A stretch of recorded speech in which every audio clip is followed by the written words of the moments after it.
Jadi kalau waktu 2019 itu dia berjanji bahwa saya akan hidup dan mati bersama pendukungnya. Sebelum terjadi kasus di keributan di Bawaslu itu, saya akan membuat surat wasiat.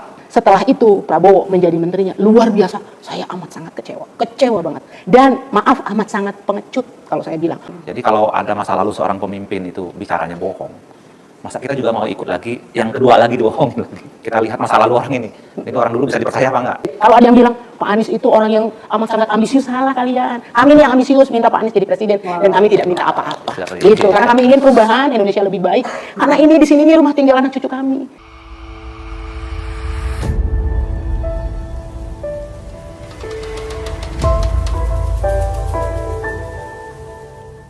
Prabowo pernah meninggalkan pendukungnya dan sekarang sudah bersama dengan saya dua tokoh pergerakan relawan pada saat Pilpres 2019. Boleh diperkenalkan nama Bapak dan Ibu? Oke, saya Winston Herlanjaya, salah satu pendiri dan penggerak Simpul Relawan Prabowo 2019, namanya Benteng Prabowo. Benteng Prabowo. Dan saat itu mendukung beliau sangat lumayan masif dan lumayan ikut kecewa. Oke, Ibu silakan perkenalkan Bu. Saya Sri Aisyah. Saya adalah Ketua Umum Barisan Emak-Emak Militan disebut dengan BEM. Kami mendukung Prabowo tidak setengah-setengah. Tapi setelah itu kami kecewa luar biasa. Oke, ini kecewa-kecewanya ditahan dulu nih. Boleh diceritain dulu nggak sih Pak Bu alasannya kenapa waktu itu sangat mendukung Prabowo? Saya secara pribadi sih, waktu itu ada kasus penistaan agama yang oleh Ahok 2017 itu ya. Mulai dari itu kita ada jarak tuh dengan Jokowi, sehingga rasa kepercayaan kepada beliau itu berkurang. Pada 2019 timbul kita mencari figur baru.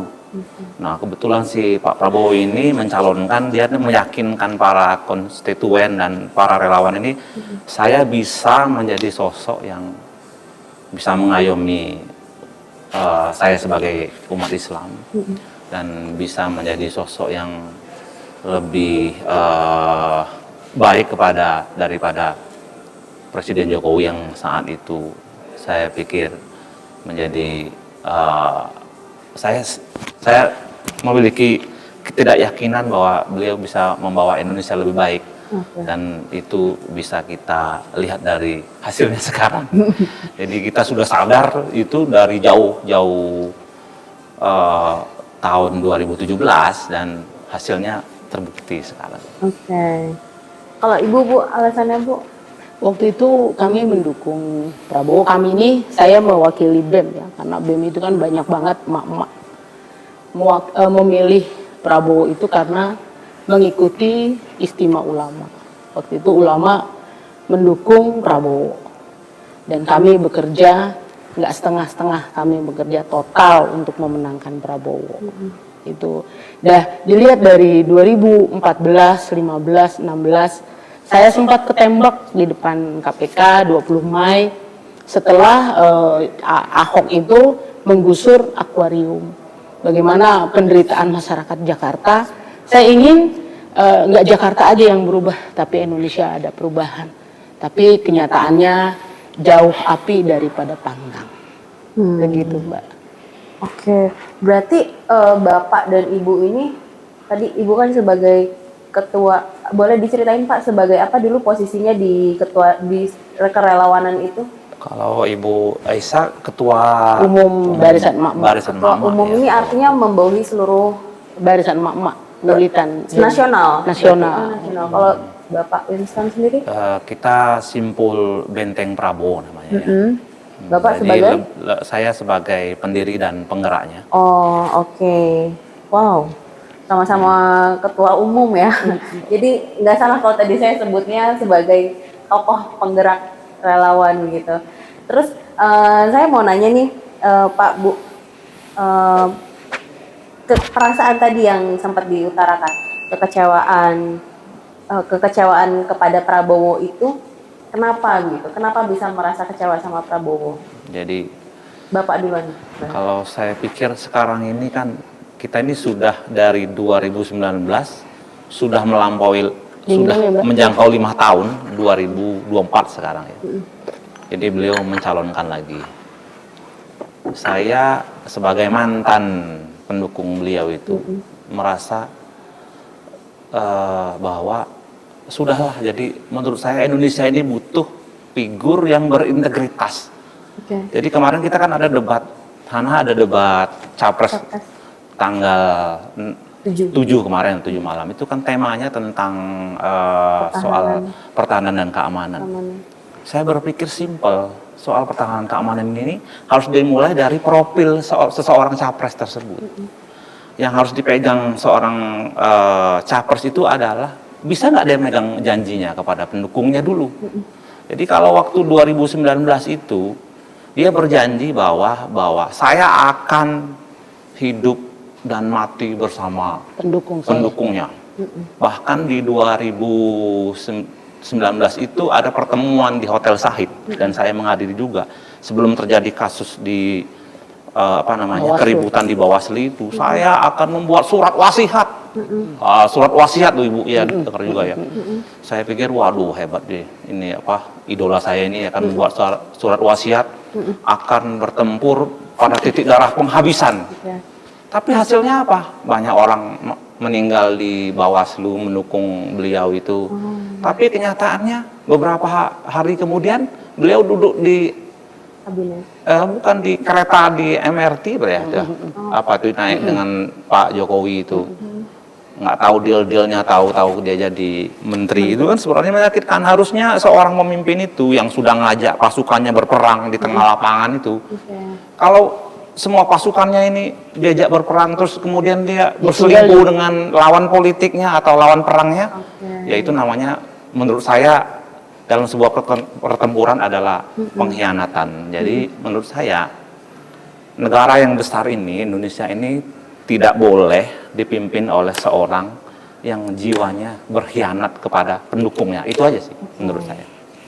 Ya, kalau kami para emak-emak sudah bergerak totalitas, nggak cuma tenaga, pikiran, tapi uang juga. Walaupun nggak seberapa, uang saya nggak seberapa lah dengan uangnya Pak Prabowo. Tapi itu menunjukkan bahwa kami totalitas. Kami juga memprotes Bawaslu, kan tahu ya bagaimana kami lari-lari di depan Bawaslu, bagaimana kami bermandikan air hujan, keringat, bahkan gas air mata. Itu totalitas kami. Pada saat setelah itu Prabowo menjadi menterinya, luar biasa, saya amat sangat kecewa banget. Sampai semua memori itu saya mencoba menghilangkan. Saya hapus semua foto karena saya kecewa. Saya tidak ingin saya punya pemimpin yang janjinya banyak tapi tidak bisa dilakukan, dan maaf amat sangat pengecut kalau saya bilang. Kok mau ya dia bekerja sama? Harusnya pada saat itu kalau dia itu seorang kesatria, ambil sikap bahwa saya harus timbul dan tenggelam bersama relawan saya, timbul dan tenggelam bersama para pendukung saya. Mana janjinya? Saya sekarang tanya sama Bapak, mana janjinya? Gitu. Karena pada saat itu kami totalitas membela Bapak. Itu. Oke. Berarti sangat penting ya seorang pemimpin itu harus punya integritas gitu. Dan Bapak Ibu sebagai ketua umum masing-masing simpul, ada berapa banyak lagi? Saya penasaran gitu. Ada berapa banyak lagi orang-orang yang punya rasa kecewa juga gitu. Jadi ini pertanyaan bagus nih dari Hana. Jadi kalau kita bicara soal berapa banyak, jadi banget. Ini mungkin ya nasibnya Pak Anies Baswedan juga ya. Jadi Tuhan mungkin tidak mengirim calon pemimpin yang tadi yang saya pikir tidak amanah tadi. Jadi hampir semua relawan Pak Anies sekarang itu adalah mantan pendukung Prabowo dulu ya. Jadi saya berpikir kalau sekarang banyak relawannya itu, saya juga bertanya-tanya tuh relawannya di mana. Karena hampir semua kan kita juga kenal kan. Rata-rata di Indonesia itu Jadi sekarang sudah beralih jadi kepada pemimpin yang lebih berintegritas. Jadi negara sebesar kita ini 38 provinsi ini harus dipimpin orang yang pertama energik, lebih muda, amanah, berintegritas. Bukan begitu, Bu? Iya, betul. Harus begitu. Karena belakangan ini saya melihat betapa Indonesia amat sangat terpuruk. Ya, di dunia internasional sudah tidak bisa lagi dijadikan barometer kan. Tadinya Indonesia tuh lumayan ya waktu dipimpin oleh sebelum-sebelumnya, bagaimana Indonesia punya gitu harga diri. Hari ini kita begitu miris melihat Indonesia. Makanya saya berharap banget pimpinan yang ke depan ini orang yang cerdas, terutama amanah. Dan kalau saya lihat paling cocok itu hari ini adalah Pak Anies Rashid Baswedan untuk memimpin. Karena saya lihat orangnya amanah. Jakarta waktu dipimpin oleh Pak Anies saja begitu rapih. Kita naik kemana-mana Mbak Hana, kita nggak bayar naik Jaklingko. Coba Mas, pernah nggak ada seorang pemimpin yang bisa begitu, gitu ya Mbak Hana. Terus juga dibangunin rumah Rusunawa, yang Rusunawanya itu bagus banget. Jadi jauh banget. Kayak maaf ya, bagaikan bumi dan langit kalau saya bilang. Karena saya ini orang jalanan ya, jadi bicaranya tuh apa yang saya lihat dengan mata kepala saya sendiri, maka saya ungkapkan. Gitu. Tadi tuh saya mau nanya, kalau udah nggak dukung Prabowo, sekarang dukung siapa? Gitu. Dukung- Penasaran. dukung Pak Anies lah.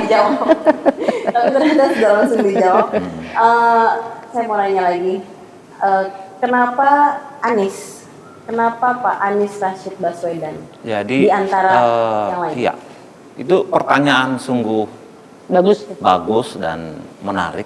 Kenapa kita rakyat Indonesia ini Kenapa harus harus memilih Anies? Pak Anies dia? Kembali ke tema debat capres yang kemarin soal pertahanan dan keamanan.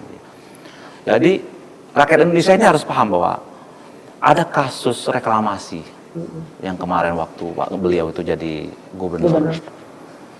Jadi saya berpikir waktu saya tidak mendukung Jokowi lagi, saya pikir besok saya harus pilih siapa ya.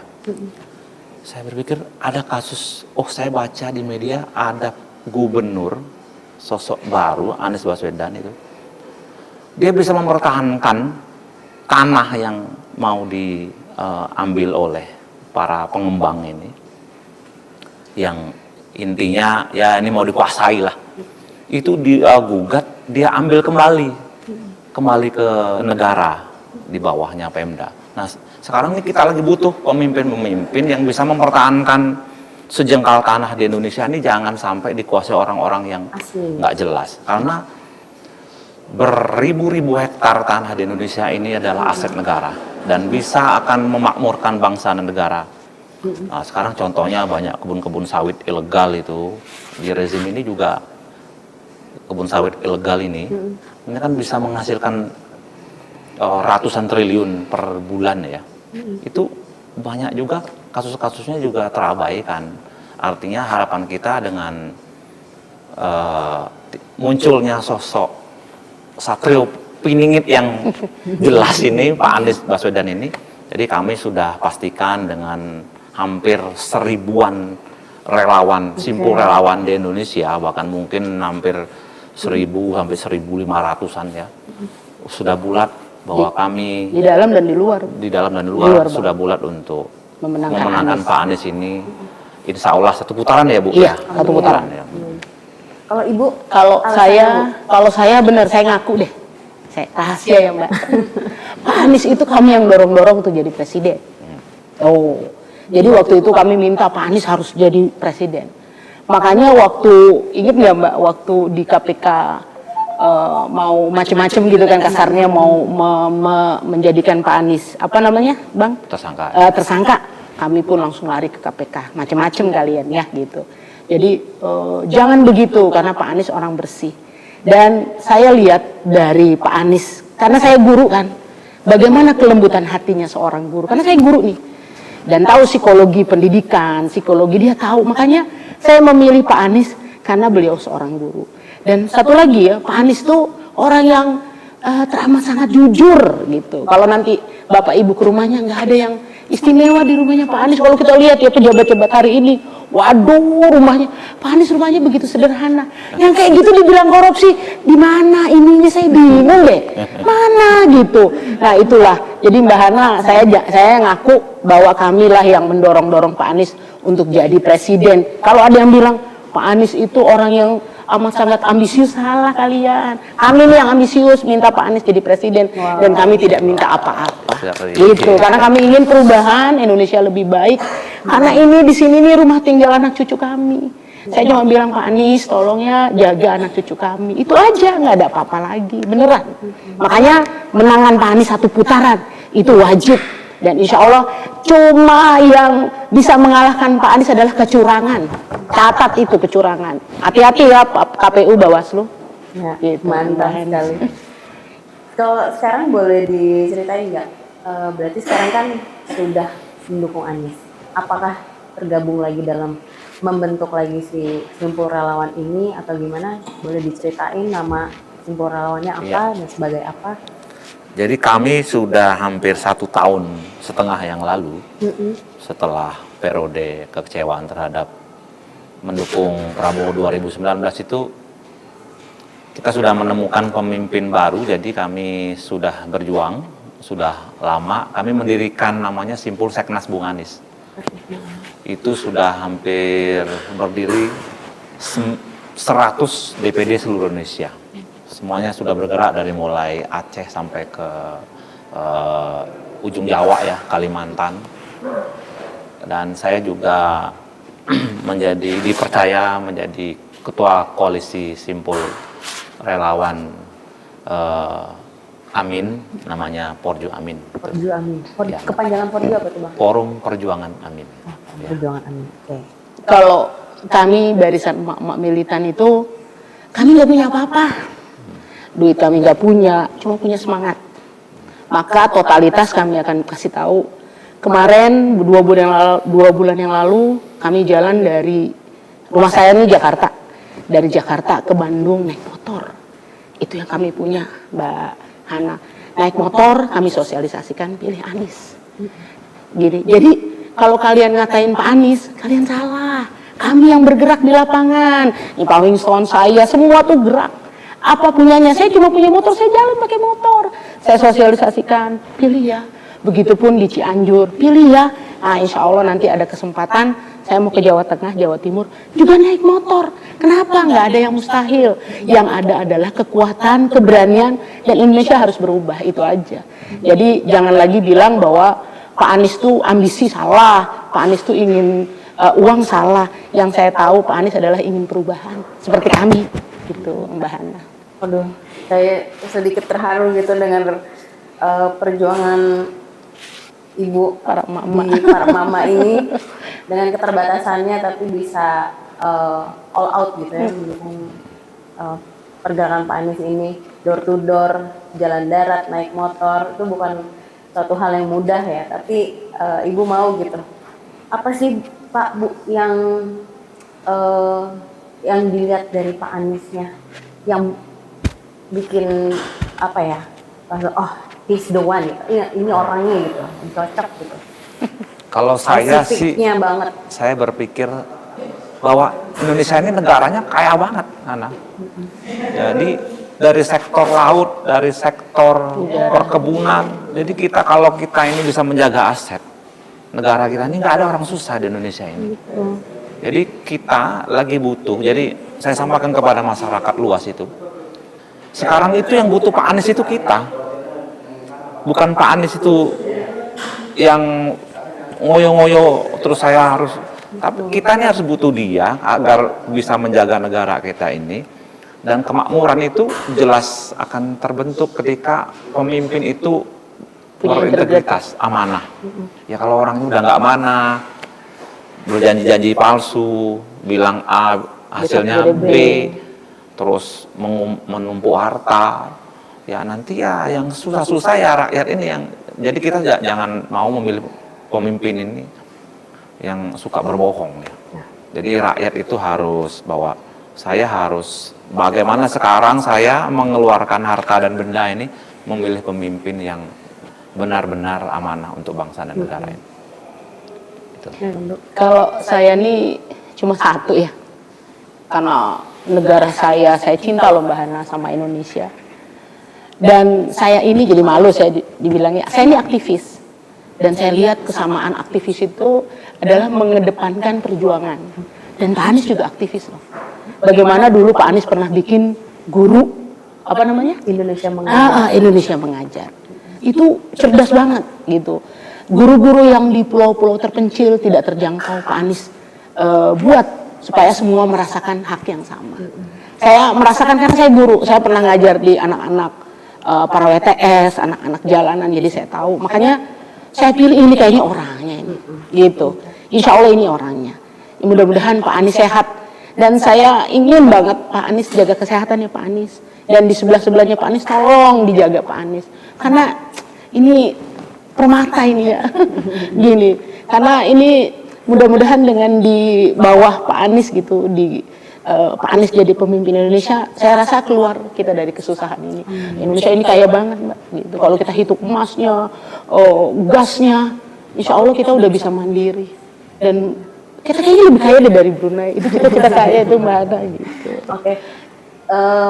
Closing statement Ya, siap. untuk boleh ajakan orang-orang yang sekarang masih mendukung yang Prabowo atau yang mana apa yang aja? lain. Boleh dari Bapak Bapak dulu. Ya, jadi closing statement saya begini sih. Masa lalu itu adalah guru pintar kita. Jadi kalau ada masa lalu seorang pemimpin itu bicaranya bohong, masa kita juga mau ikut lagi yang kedua lagi dibohongin lagi. Maksud saya kalau kita cerdas ya kita harus jadi masyarakat yang cerdas. Kita harus melangkah itu, kita lihat masa lalu orang ini. Ini orang dulu bisa dipercaya apa enggak? Menurut saya sih Pak Anies punya jejak rekam yang luar biasa untuk Bagus ya. DKI, dan saya pikir kita punya pilihan lebih baik daripada beliau yang terhormat Bapak Prabowo. Bukan kita tidak menghargai beliau ya, tapi maaf Pak Prabowo bahwa kami sudah punya pilihan yang lebih baik, yaitu Bapak Anies Baswedan dan Bapak Muhaimin Iskandar. Insya Allah satu putaran. Amin. Ibu boleh. Kalau saya cuma meminta kepada masyarakat, buka mata. Kan kita diciptakan Allah tuh dengan kesempurnaan punya otak. Kita lihat aja, setiap Pak Anies datang itu orang langsung banyak. Itu nggak ada yang dibayar. Bayangin dari Jakarta ke Bandung, saya nggak ada yang ngasih uang. Jalan sendiri dengan uang saya sendiri. Jadi kita bicara di situ gitu. Makanya Pak Anies kurang balihonya karena memang nggak ada uang. Dan kita bikin baliho pakai karung goni, itu menandakan bahwa kecintaan terhadap Pak Anies itu luar biasa. Dan orang-orang yang mencintai Pak Anies itu pasti punya keinginan kan, keinginan untuk berubah. Jadi buka mata hatinya deh, jangan lagi mikir, wah Pak Anies ini, jangan dengerin deh. Kita lihat aja Jakarta sudah bersih. Oh saya jalan ke pasar Senen itu Mbak, udah rapih banget. Tadinya tuh ampun Senen tuh luar biasa berantakan. Sekarang rapih. Kita lihat aja dari situ bagaimana Pak Anies sungguh-sungguh membangun. Itu ya, jadi pilih pemimpin yang benar, bukan pemimpin yang banyak janji. Oke, sekian tadi bincang-bincang kita dengan dua para tokoh mantan pendukung Prabowo yang sekarang sudah beralih tetap menjadi tokoh untuk relawan pendukung Anies Rashid Baswedan. Dan boleh aku menyimpulkan sedikit bahwa kita perlu belajar dari masa lalu. Ya. Pengalaman adalah guru terbaik, mengutip dari Bang Winston tadi. Jadi buka mata, Buka hati. pakai hati, pakai otak. Kurang lebih statement yang pernah disampaikan Cak Imin waktu itu begitu, pakai hati, pakai otak. Dan untuk seluruh masyarakat Indonesia, semoga di Pilpres 2024 ini kita benar-benar bisa memilih pemimpin yang amanah. Amin. Dan yang memiliki integritas, yang pastinya itu ya, Ya, kunci betul. pentingnya harus memiliki integritas yang bagus. Oke, sampai jumpa lagi di kesempatan selanjutnya bersama kami Langkah Anies. Jangan lupa like, comment, subscribe, dan share ke teman-teman yang banyak. Terima kasih.